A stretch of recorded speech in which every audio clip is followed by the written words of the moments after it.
that motion. It's confusing for sure. Yeah, but but the reason I think this is an important story, and it matters in the sense of media, because every time Russia vetoes a ceasefire, it's in the media and it says Russia's vetoed this, how could they do it? And now it's the other way around, but you don't hear about it as much, I did a bit of digging to find that the US actually vetoed this.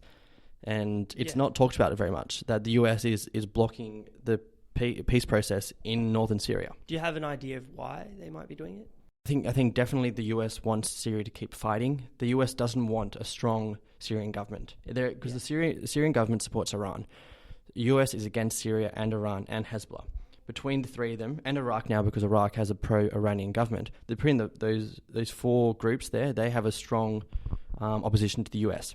The best thing for the US to happen in Syria is for a weak Assad to stay in power. And this is what they realized during the Syrian war. They don't want religious autocracy to take place in Syria. The best outcome they wanted was a weak Syrian government that had no power, and that's what's happening. So if Turkey keeps, it's horrible because the war is going to continue. It's winter in Idlib. It's freezing cold. Thousands of people are starving to death. Thousands of people are freezing to death. UN aid agencies can't get in, but the US is happy to let them keep fighting, which is just ridiculous. And there are US military in the country, but they're in Deir ez-Zor, which is the region that has the oil. They're protecting the oil because they don't want the Syrian government to claim the profits from the oil, because they want to keep the Syrian government poor. So the oil profits aren't going to the government to rebuild the country after a devastating civil war. I think that's just terrible. And it's interesting because, I heard Noam Chomsky say in one of his lectures, whenever the US vetoes something, it's a double veto. It's vetoed once at the UN and a second time from history. And no one talks about the US vetoes. It's just gone. No one even mentions it. Old Noam, what a man. What a wise old man he is. Well, it's true. Like, America literally gets away with a lot of, because the victors write history. That's what it is. Exactly. And that's what obviously happens, because who can criticize America and get away with it? And also the US media always wants to paint a picture of Russia that they're always very, they're pushing their own agenda. They're horrible. They're this terrible tyrannical government that's, never pro-peace, but they've broken the ceasefire and they're pushing for peace in the region. Of course, the Syrian government is an ally of Russia, but that doesn't mean that Syria doesn't want peace in the region. They broke a ceasefire and now the US won't support it. Yeah, it's a fallacy to say that Syria doesn't want peace, because look at all the civilians that are struggling and what they've gone through. They're going through war. They're going through freezing cold conditions. They've literally endured so much, just like what's happening in Yemen. Yeah, exactly. And across the world. But the fact that America can get away with vetoing and it doesn't come up in the news it's very important as to why that's a very underreported story and something that has been left for dead in some sense. All right, that's probably enough grim news for now. I guess we're going to get back to the media and the reaction to Joe Biden and how the media has been tracking ahead of the new states that's coming up, and how the media reaction to Super Tuesday. Just one thing to add in terms of the media news, Chris Matthews. Yep. He resigned. He obviously had a few attacks on Bernie and a few is an understatement. a few. Anyway, a few is an understatement. But very important. Maybe he should run for the Democratic primary. Well, exactly. He said the Central Park thing about getting executed in Central Park, and he said the brown shirt. No, that was Chuck Todd. But he said he compared the Nazi invasion of France. I don't know if he knows, but Bernie Sanders is Jewish. Yeah, and we did mention this the other day, but it's a significant resignation. He was old, obviously. However, no, I think a lot of the reason the Bernie Sanders thing was a big deal. He had to apologize for it, which is good. But I think the reason he eventually resigned was that, plus I think there's a lot of misogyny going on in MSNBC, which he mentioned during his little speech where he said he was resigning. So I think it's got a lot of, his comments to women, I think, is pretty well documented, and it's pretty unsavory, and that's why he's not really someone who's fitted for a leftist news organization. Well, especially being... He'd be more comfortable at Fox News. I think it was time for him to retire. Especially, times change. Like, not everyone's going to, progress in terms of their values and whatever. I think, a good retirement and stay out of the news, because I don't like him. Yeah. And yes, get away, Okay, so I want to talk about, how do you think the media reacted to Joe Biden doing remarkably well on Super Tuesday? Well, I feel like a good... Compared to Bernie's win Nevada, in the first 3 states, yeah. I feel... Well, because when Bernie won he won the second and third. He got the majority, the popular vote in the first, which you can some say is a win. But I feel like they definitely tried to take away diminish Bernie's victory in those first 3 states. Mm. Whereas when obviously Super Tuesday is the biggest of them all, but I feel like the media attention was quite you can't compare.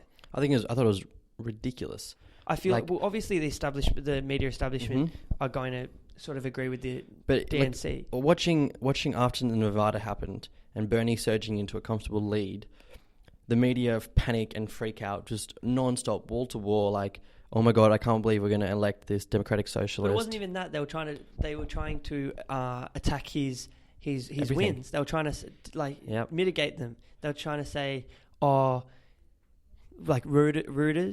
They came out, Reuters, sorry. They came out and in one of their tweets they said that Klobuchar came second, and I think it was Pete second, Klobuchar first. Third. Sorry, Pete second and Klobuchar third, and didn't even mention Bernie. It's like sort of nuances like that. Yeah, and a lot of the commentators on all the news channels. I was watching a lot of MSNBC the other day, and I had nothing else to do, and it was just wall to wall, like, Biden's doing well, Bernie Sanders is really bad with black voters. It was like, whenever you talk about, as this is after Super Tuesday, whenever you mention Joe Biden, you're very upbeat, like, oh, Joe Biden's doing really well, he's really connecting with people. When you talk about very Bernie, positive, when you talk about Bernie, it's like, oh, he's not doing so well, he can't connect, he can't do this, he can't do that, he's not going to win this race. Like, it's just very negative. It's like, without a doubt, like, the media has a huge impact on the voting base, because the rest of America is not politically engaged. They don't really know what's going on, and all they hear is like, this guy's great, the other guy's not great. But I think they're going to shoot themselves in the foot. They're going to be putting... In comparison, it's actually the other way around. It's the opposite. Yeah. Biden, obviously, and if you've been sleeping under a rock, then you wouldn't know. But Biden has been having quite a few, and this has been going on for months, over the past few years, primarily this year. He's had quite a few gaffes that obviously we mentioned it early in the podcast, but he's looking quite senile, and maybe he's got, I don't want to diagnose him, I'm not a doctor, but he's had some big problems with forgetting things, and the media hasn't really touched on that in the detail that it needs to. Definitely not. No, they're not vetting him.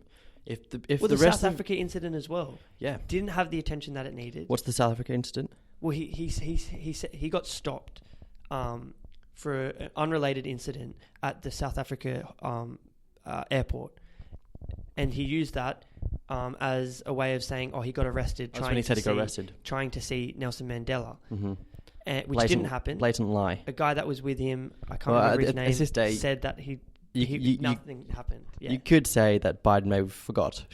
Exactly. He might have had a slip, but he mentioned it quite a few times. Yeah. So the media freak out for Bernie has been wall to wall, but there's been literally almost zero media attention paid to the fact that Biden can't finish the sentence.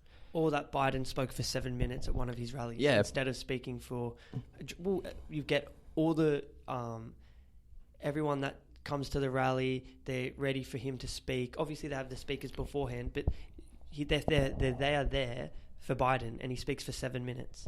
Yeah. That either shows that he is nervous to speak because he doesn't want to have too many gaffes, because that's the only thing that we can really use against Biden, because except for his horrible track record over history.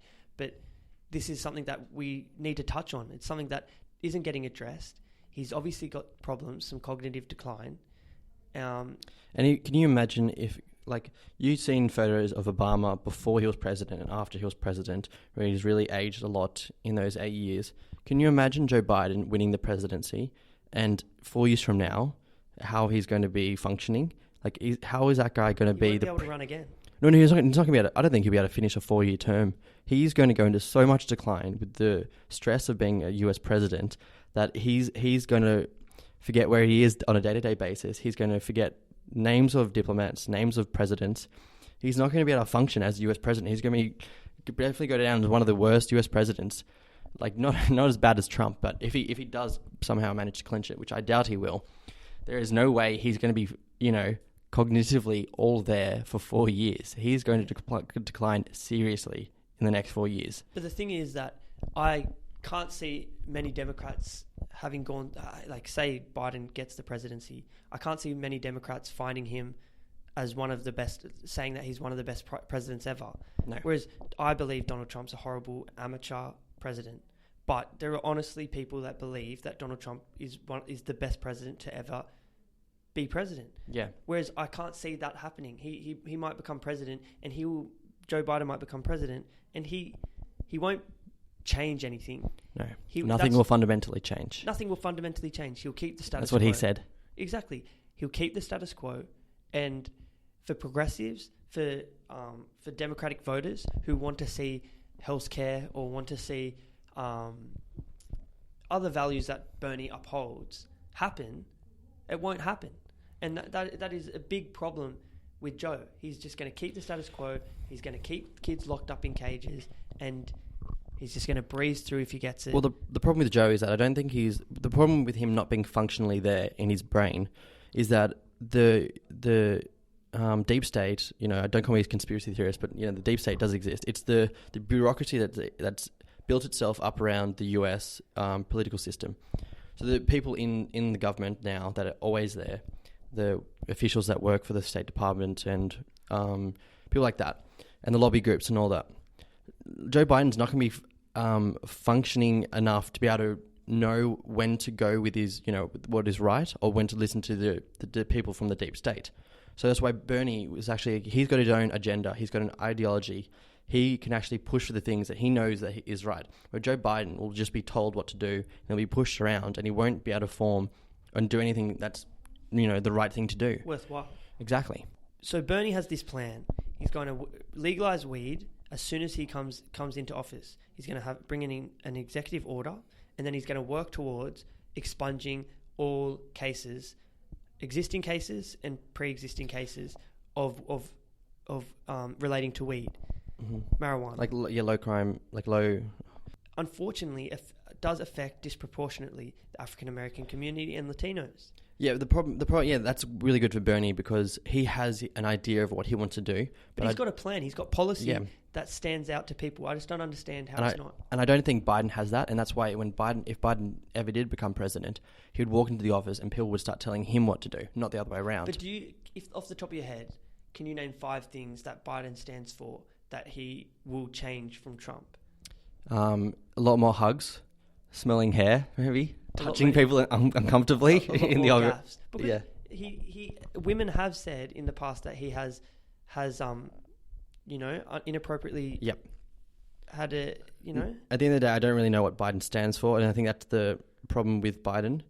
He's talked about having a Medicare system, like what Pete has. You can opt in and stuff, but he's not going to change anything. Medicare for people who want it. Yeah, that's what Pete's slogan was, but. It's pretty much, it's the same thing, yeah. I don't, but it's not really a core issue for him. He's just, God, I don't even know why he's running. He just wants to be president. I think it's just the fact of, the Dems wanting just what Hillary did and try and do what they did again. And looking forward, however, I want to speak a little bit about what is the best outcome here, because I have, I think, a different opinion on what can happen going forward, or what is a good progressive outcome. Like, for example, if Bernie... Okay, so the worst thing I could imagine happening right now is Bernie getting the nomination and losing to Trump. That is the worst possible outcome that could ever happen, and because it will destroy the progressive movement for the next 2 decades. Yeah. But the best thing that could happen, the second,